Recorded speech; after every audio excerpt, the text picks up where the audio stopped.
Bonjour à toutes, bonjour à tous. Alors je me présente, je suis Agathe Derbin d'ADN Coaching, je suis experte en transition de carrière et reconversion professionnelle auprès des femmes qui sont malheureuses, voire frustrées dans leur travail et qui sont déterminées à oser vivre du job de leur rêve pour se lever chaque matin avec enthousiasme.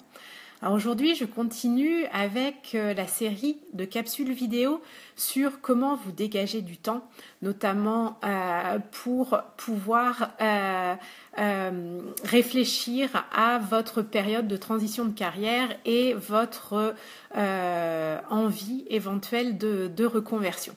Et aujourd'hui, je vais continuer toujours dans la lignée de se dégager du temps sur comment oser dire non, puisque comme nous l'avons vu dans les vidéos précédentes, généralement, ne pas réussir à dire non à certaines personnes, notamment dans sa vie professionnelle, mais également dans la vie personnelle, peut nous mettre dans des situations où nous allons accepter des tâches, accepter de prendre des responsabilités qui vont nous faire perdre du temps et non seulement une perte de temps, mais également une perte d'énergie. Donc, dans la vidéo précédente, je vous ai invité à déceler quels sont vos blocages, vos pensées automatiques, à également étudier le comportement de la personne que vous avez en face de vous. Alors, j'espère que vous avez eu la possibilité de le faire au cours des jours précédents, parce que il est vraiment primordial de prendre conscience qu'on a souvent peur de la réaction de la personne qu'on a en face de nous et qu'on se met souvent dans la tête de l'autre, à la place de l'autre, en imaginant ce qui va se passer, ce qu'il va penser. Et finalement, quand on ose dire non, quand on ose s'affirmer, on se rend compte que la personne ne va pas obligatoirement réagir comme on l'avait imaginé et que ça se passe souvent beaucoup plus facilement que ce à quoi on s'attendait. Alors, pour oser dire non, un conseil que j'ai envie de vous donner, c'est aussi de vous préparer. Alors bien entendu, on se retrouve parfois dans des situations où on ne s'attend pas à ce qu'on nous demande quelque chose et on n'a pas du tout la possibilité de se préparer à dire non. Mais ça va être de le faire quand même malgré tout en amont, de savoir dans la vie en général des limites que vous avez envie de poser. Donc de savoir en fait ce que vous avez envie d'accepter, puisque ce que vous n'avez pas envie d'accepter, ce qui est acceptable et ce qui est inacceptable. Vraiment, d'être clair avec vous-même sur le sujet. Et ça vous permettra en fait de vous exprimer beaucoup plus clairement, sereinement, calmement et directement pour oser dire non. Et en fait, ce que vous allez développer à ce moment-là, c'est de pouvoir communiquer avec assertivité. Alors, qu'est-ce que c'est l'assertivité ? C'est tout simplement l'affirmation de soi dans le respect d'autrui. Donc, ça va être tout simplement d'affirmer ce que vous ressentez, ce que vous avez envie de dire, mais en respectant également les sentiments de la personne que vous avez en face de vous. Et généralement, quand on utilise l'assertivité, tout se passe beaucoup plus facilement. Alors, un autre conseil, ça peut être au moment où une personne vous demande quelque chose et que vous vous sentez peut-être agressé et puis peut-être stressé par le fait de devoir dire non. Généralement, on a un peu tendance à utiliser le tu. Le tu ou le vous, selon la personne que vous avez en face de vous. Et le conseil, c'est au contraire d'utiliser la formule « je » en vous affirmant et en disant « non, je ne peux pas faire ça » plutôt que de dire « tu ». Jacques Salomé dit très joliment le « tu ». Que d'utiliser de s'adresser à la personne en lui disant « tu » ou « vous » va tuer l'échange. Donc, essayez le plus possible de ne pas être accusateur et d'utiliser des formulations, des phrases qui commencent par « je » plutôt que « tu » ou « vous ». Ensuite, il va vraiment être important d'assumer vos émotions, d'assumer de ressentir et d'exprimer des émotions négatives. Alors, on est dans une société où les émotions négatives telles que la tristesse, la colère, le chagrin ne doivent pas trop se montrer. mais ce sont des émotions comme les autres, telles que la joie. Et il est humain, tout simplement, de ressentir ce type d'émotions. Et il n'y a aucune honte à pouvoir les ressentir et même les exprimer.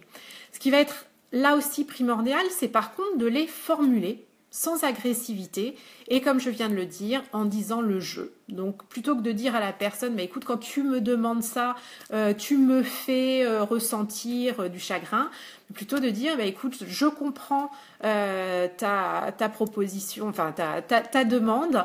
En revanche, je ressens de la colère que tu me demandes de faire ton travail ton travail à ma place. Non, pardon, que tu me demandes de faire ton travail à ta place. Voilà. Donc vraiment, c'est d'assumer puis de le faire très spontanément, sans aucune agressivité. Et j'ai envie aujourd'hui justement de vous partager 2 méthodes en fait qui peuvent être intéressantes à utiliser lorsque vous dites non et que la personne à qui vous dites non ne comprend pas ce que vous dites. Alors la première, ça s'appelle la technique du disque rayé. Elle m'amuse beaucoup et en plus moi, mais c'est quelque chose qui fonctionne très bien. En fait. Ça fonctionne d'autant plus quand vous êtes, par exemple, au bureau et puis que vous êtes vraiment dans une tâche très concentrée, puis quelqu'un vient vous demander quelque chose. Je trouve que c'est très facile à mettre en pratique dans ce type de situation.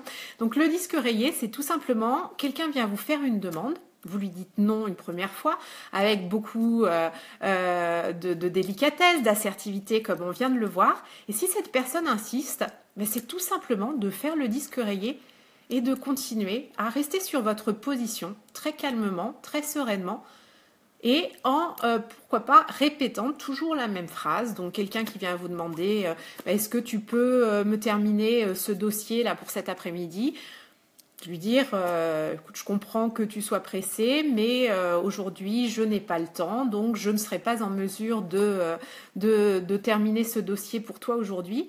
Et si la personne insiste, de continuer à dire écoute, je comprends ta demande, mais comme je viens de te l'expliquer, ce n'est pas possible pour moi aujourd'hui. Vous pouvez un petit peu reformuler, mais de rester sur votre position.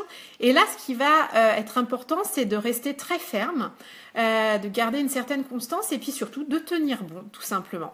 Alors, vous n'allez peut-être pas pouvoir utiliser cette méthode avec n'importe qui, mais notamment dans le domaine professionnel, c'est quelque chose de très très efficace.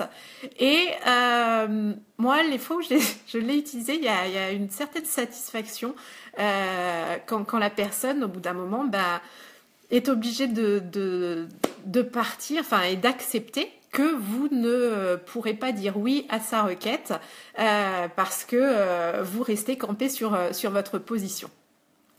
Et puis la seconde méthode que j'ai envie de vous proposer, alors là, et avec ça c'est d'autant plus dans la vie personnelle, j'ai envie de dire, quand c'est vraiment quelqu'un que vous appréciez énormément, qui vous demande, qui vous fait une requête que vous ne pouvez pas accepter. Donc là, ça va être de faire tout simplement une contre-proposition. Donc c'est pas par mauvaise volonté que vous lui dites non, mais de lui faire comprendre que vous aimeriez pouvoir lui dire oui, mais que ce n'est pas possible.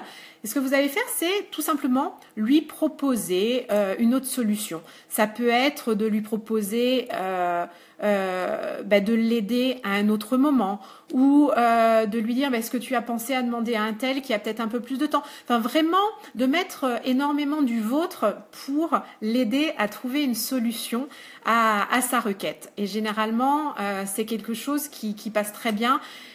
Et c'est rare que la personne insiste quand vous mettez vraiment de la bonne volonté pour l'aider à trouver une solution. Voilà, donc c'était les 2 partages du jour que j'avais envie de vous faire justement pour essayer de dire non avec assertivité.